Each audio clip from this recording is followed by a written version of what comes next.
What's up, guys? Welcome to Daily Dose of Reddit. This is your host that accidentally bought another copy of Black Ops 4 thinking it was a pre-order for Black Ops Cold War because I'm an idiot that doesn't look at what I buy. So I ended up spending $50 on a game that I already have with a bunch of cool extras, but I'm probably just gonna return it even though it's a hassle. Anyway, Zach, and today's subreddit is r/ProRevenge. Alright, this story's called Better Check Your Facts Because People Know People. Had to post this one. It isn't petty, it isn't regular, and it ruined a guy's journalistic career. The internet has evolved quite a lot over the years. Some people may remember Usenet groups. I know I do. Used to have a lot of fun reading them. Kind of similar in a way to today's Reddit in a way. No matter what the subject was, someone would have a Usenet news group for it. But unlike today's Reddit, it was strictly text. You could download images, but they would take forever to download and could often be across several different messages. Just one of the messages missing, and you wouldn't get the image. Things then improved, download speed slowly got faster, and then there was IRC that came about. IRC saw the same thing.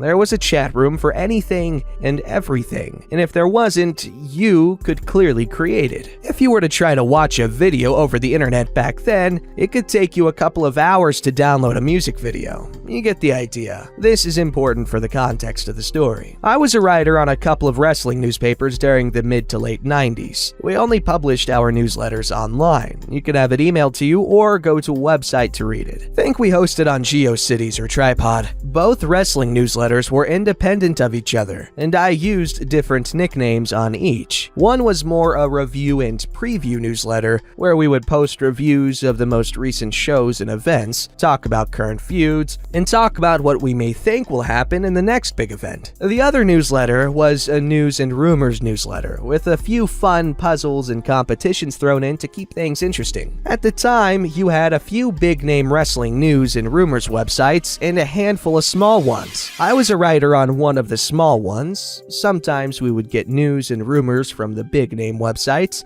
giving them credit where appropriate. Sometimes we would hear things from people in the business. Everyone had their sources of information. And sometimes we would make an educated guess on possible scenarios based on current trends in the industry. It did get a bit cutthroat at times, with some newsletters claiming that they broke the news first when it had already been published in other newsletters first. And you would even have some newsletters devote all of their time trying to rubbish the other newsletters for publishing false and misleading information. It was rumors. We did not always get it right. Through a couple of readers of my first wrestling newsletter, I learned of a huge surprise in the works for one organization, which could potentially lead to something happening at a big event coming up. I won't mention the surprise, but it involved a person from another sport. No other wrestling newsletter had reported it, so I included it as a rumor on the second newsletter. I was instantly rubbished by one of the major wrestling newsletters at the time, publishing a clearly nonsense rumor that would never happen, only for that very same newsletter to publish the exact same rumor 2 or 3 days later, and claim to be the first ones to publish it. This sort of stuff happened all the time. It did not bother me at all. Anyway, I happened to have a few wrestlers who actually read my first newsletter. No big names as such, but a couple of lesser-known wrestlers in the big organizations. I knew who they were, but refused to reveal their identities back then, and refused to reveal them now. One of them let me know of an unknown fact from a major match a couple of years earlier.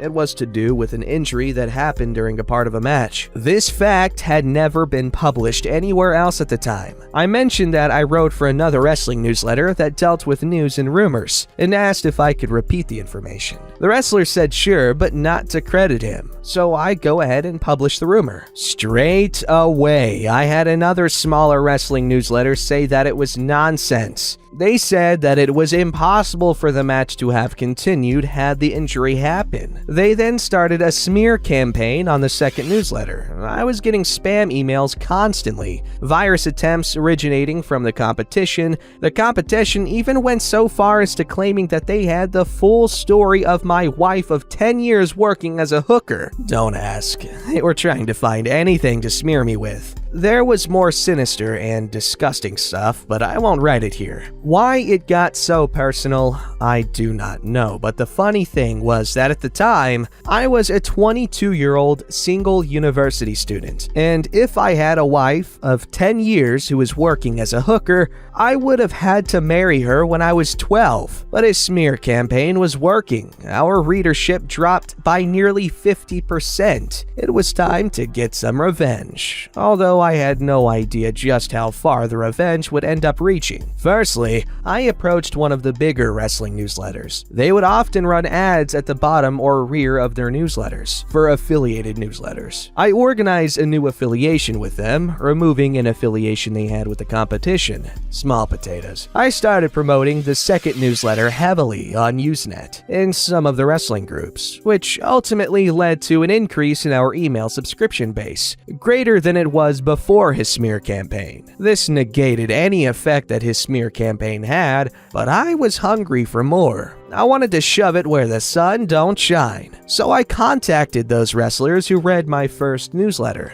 I explained the situation to them and they were happy to help out. It took a couple of weeks, but eventually I was able to post a link to a 15-second video, hosted on a GeoCities website as well as on a Wrestling Usenet group, where the wrestler at the center of the injury rumor not only confirmed it, but gave a shout out to my second newsletter. While it validated me and my information, it still didn't shut the other guy up. Finally, a break. While the guy used an alias for his newsletter, he did actually mention his name a couple of times, and where in the US he attended university. Using this information, I was able to get a friend in the US to do some searching for me, attended that very same university, and discovered that the guy had actually completed a journalism degree several years earlier. Further research indicated that he was now working as a reporter for a regional newspaper in the US. His wrestling newsletter must just be a hobby, so I decided to send all of the information I had, his smear campaign, etc., to the newspaper office. I don't know what, if anything, it would do, but it was worth a shot. About a month later, I got an email back from the newspaper thanking me for the information. They discovered that he was using the newspaper system to run the wrestling newsletter, which was against their policy, so they fired him. And because the newspaper was part of a chain of regional newspapers across the US, he was going to struggle to find another journalism job. The newsletter got shut down as well, because without the newspaper system to run it, the guy had no way of continuing with the newsletter. Side note, I ended up finishing with my newsletters not long after anyway. The first newsletter, as I was just a writer for it, I finished up with when the owner of the newsletter decided to close it down.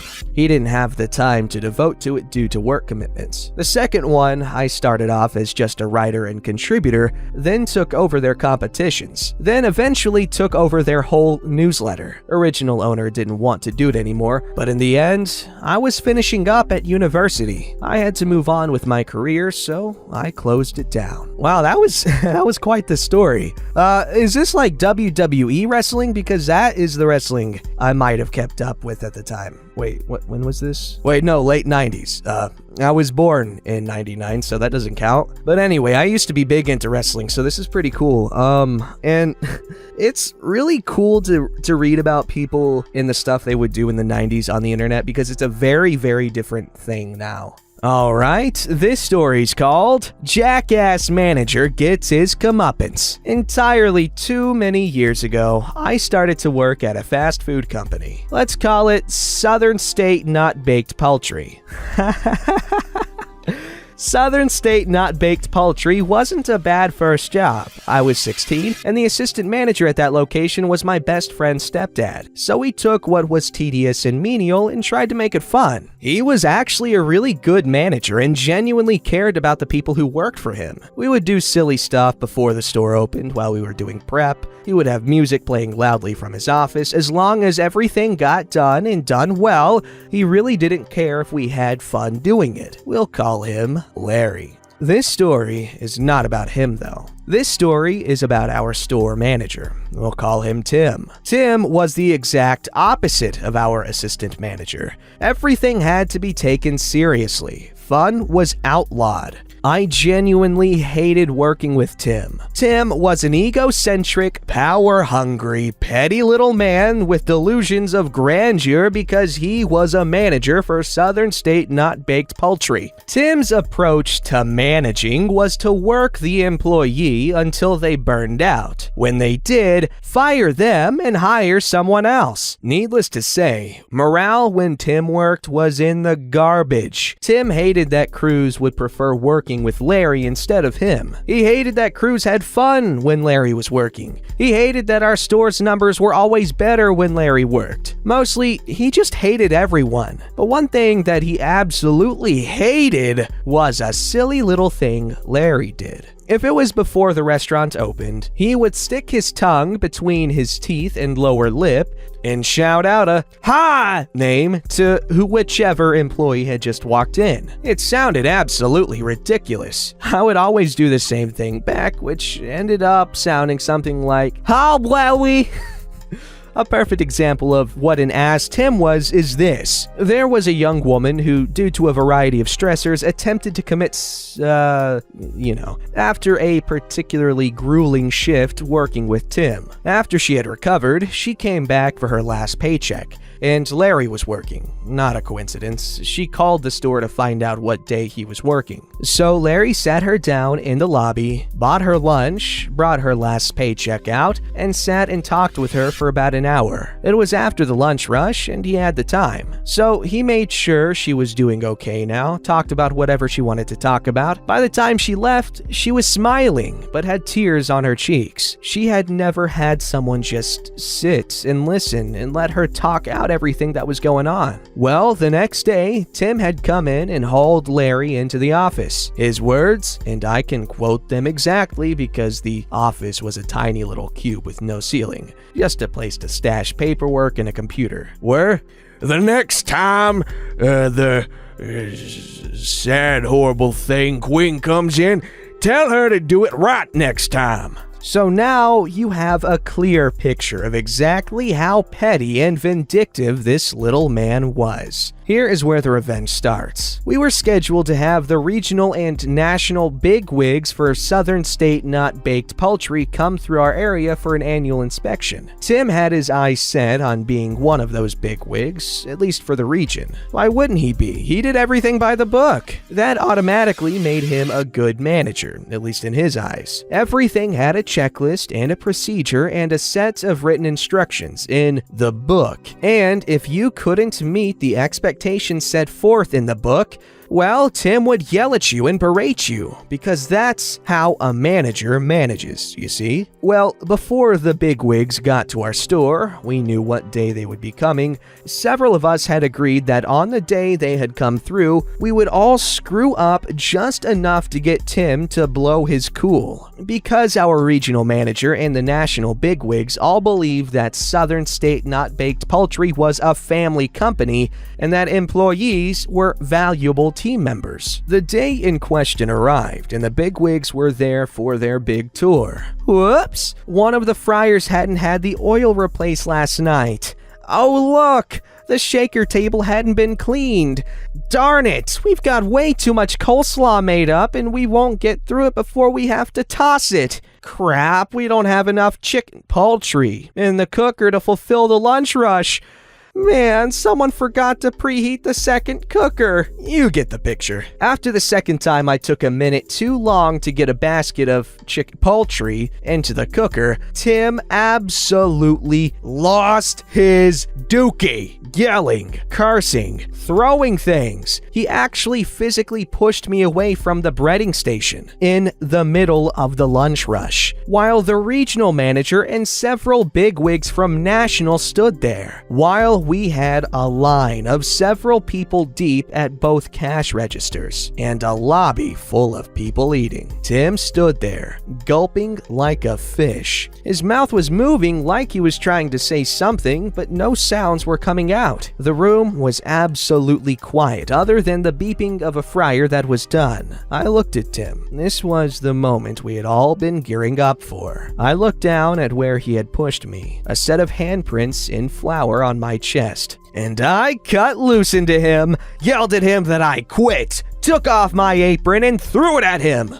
Told him I was tired of his abuse, of his poor management, of how he single-handedly drove morale through the floor every time he walked through the doors. How he was a crappy excuse for a manager, and that if he didn't have Larry and a couple of good shift leads, he'd have driven the location out of business a long time ago. All the color drained from his face, and he bolted to the office cube. The national and regional folks ended up comping everyone's meals that were there in the restaurant. Interestingly enough, Tim was not fired, but he was demoted to assistant manager. Larry was promoted to manager. About 10 years later, I was working at my current job as an EMT. We had just dropped a patient off at the hospital that was across the street from the same restaurant, and my partner was hungry, so we drove across the street and pulled in. Now, I hadn't set foot in that restaurant since the day I had quit, but lo and behold, who is working the counter but Tim himself? And his name tag still shows assistant manager. The restaurant was empty since it was between lunch and dinner time, and I just couldn't help myself. I stuck my tongue between my teeth and lower lip, and as loud as I could, shouted out, "Hot Tim!" Haven't been back there since, but that was around 12 years ago.